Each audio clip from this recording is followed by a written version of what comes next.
আমার আল্লাহ আমার নবীকে কতটুকু সম্মান দিয়েছেন, কতটুকু ভালোবেসেছেন। মুসা আলাইহিস সালাম আমার আল্লাহকে দেখতে চেয়েছিলেন, শুধু দেখতে চেয়েছিলেন। আল্লাহ আমি তোমাকে দেখতে চাই, আল্লাহ তোমার সৃষ্টি এত এত সুন্দর, তুমি কত সুন্দর, আমি তা দেখতে চাই, উপলব্ধি করতে চাই। আমার আল্লাহ ডাক দিয়ে বলল, মুসা ও আমার বান্দা, তুমি আমাকে দেখতে পারবা না। বলে আল্লাহ তোমার সৃষ্টি যেহেতু আমি দেখতে পারি, তোমাকেও দেখতে পারি। এমন ভাবে যখন আকুতি মিনতি করতে লাগলো, আল্লাহ আমি তোমাকে দেখতে চাই, দেখতে চাই, দেখতে চাই। আমার আল্লাহ বলল, মুসা দেখতে পারবা না, পারবা না।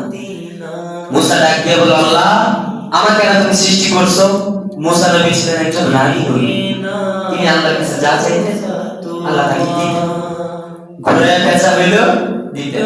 আল্লাহ যখন বলল, মুসা তুমি দেখতে পারবা না, সহ্য করতে পারবা না, তখন মুসা নবী ডাক দিয়ে বলল, আল্লাহ আমি তোমাকে দেখতেও পারবো, সহ্য করতে পারবো।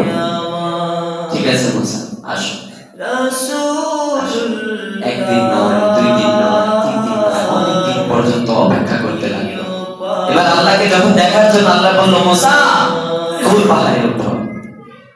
মুসা জোতা পায়ে নিয়ে যখন তুর পাহাড়ে উঠতে লাগলো, আমার আল্লাহ বলল, খবরদার, আমি রহমান, আমি রহিম, আমি পূত পবিত্র, জোতা নিয়ে কুশিন কালেও আমি রব্বুল আলামিনের সাক্ষাতে এসো।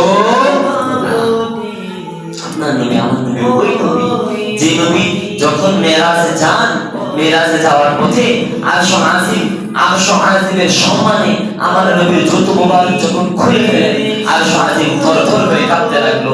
আল্লাহকে ডাক দিয়ে বলো, আল্লাহ ওগো মায়ার আল্লাহ, ওগো রব্বুল আলামিন, তোমার হাবিব আসবে বলে আমি আরশ আজিম এতদিন পর্যন্ত অপেক্ষা করছি।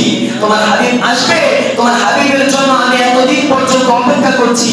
তোমার হাবিবের জুতা মোবারকের সেই জুতা মোবারক আমি আরশ আজিম পাবো। আল্লাহ তোমার হাবিবকে বলো না যেন তার পায়ের জুতা মোবারক গুলো আমি আরশ আজিমের বুকের উপরে উঠে নেয়। বলে না সুবহানাল্লাহ। আমার আল্লাহ বলছে, আমার আল্লাহ যে স্থানে বসেন আরশ আজিম আমার নবীর পায়ের ধুলা নয়,